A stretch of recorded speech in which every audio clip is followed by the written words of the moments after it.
Hello friends, இன்றைக்கி வீடியோவில் வத்த குழம்பு தான் பார்க்க போகிறோம். அதுக்கு என்னென்ன பொருள் தேவை அப்படிங்கிறத பார்த்துடலாம். எல்லாமே என்ன உங்கள் சமையலறையில் இருக்கோ அந்த பாக்ஸில் அது எல்லாமே தேவைப்படும். இதுதான் பாருங்கள். இப்போ ஒன்று ஒன்றா போடும்போது பார்க்கலாம் வாங்க.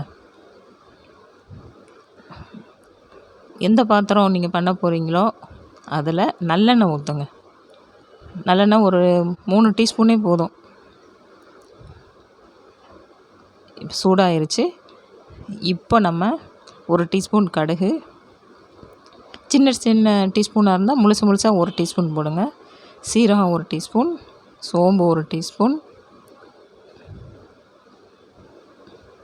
வெந்தயம் 1 டீஸ்பூன், உளுந்து 1 டீஸ்பூன். இப்போ இதெல்லாம் கலந்து விட்டுறலாம்.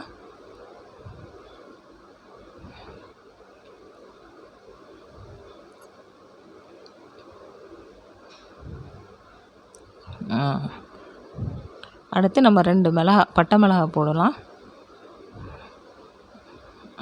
அதுவும் நல்லா பொரியட்டும். கொஞ்சமாக கருவேப்பிலை போடுங்க. எல்லாத்தையும் சேர்த்து வதக்கியாச்சு. இப்போது வெங்காயம், நான் பெரிய வெங்காயம் தான் போடுறேன். சின்ன வெங்காயம் போட்டால் இன்னும் நல்லா டேஸ்ட் வரும். நீங்கள் சின்ன வெங்காயம் வச்சுருந்தீங்கன்னா போடுங்க. பூண்டு ஒரு 5-6 பல் போடுங்க. எல்லாம் போட்டு நல்லா வதக்கலாம்.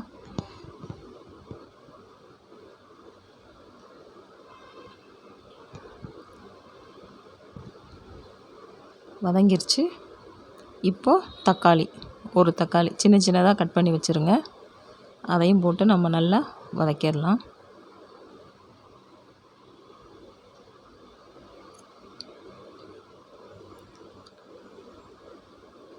இன்னும் கொஞ்சம் நேரம் வதங்கட்டும் இது. இப்போ 1/4 டீஸ்பூன் மஞ்சள்தூள் போட்டுருங்க. அதையும் சேர்த்து வதக்கணும்.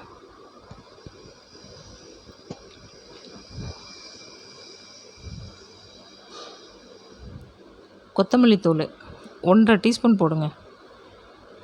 இது வெறும் கொத்தமல்லி தூள் தான், நான் வேறு எதுவும் கலக்கலை. அதில் வெறும் மல்லித்தூள் அரைச்சி வச்சுருக்கேன், அது 1/2 டீஸ்பூன் போடுறேன். நான் மிளகாத்தூள் உங்கள் காரத்துக்கு தகுந்த மாதிரி, நான் 1 டீஸ்பூன் போடுறேன்.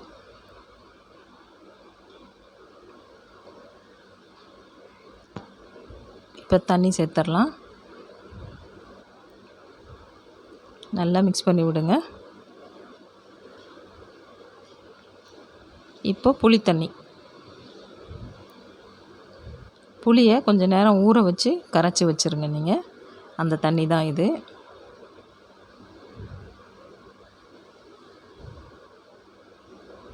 உப்பு,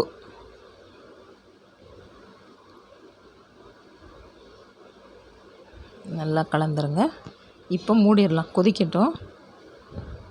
ஒரு 5 நிமிஷம் கொதித்ததுக்கப்புறம் நம்ம திறந்து பார்க்கலாம்.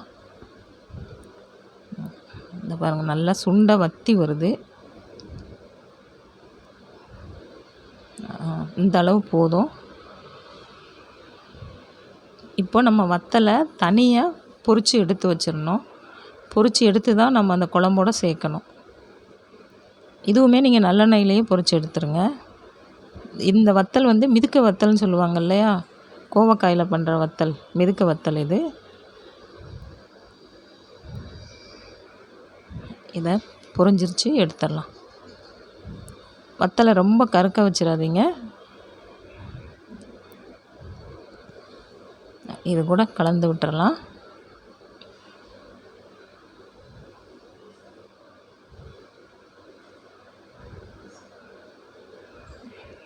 அவ்வளோதான். இதுதான் வத்தல் குழம்பு. ஒரு முறை பண்ணி பாருங்கள்.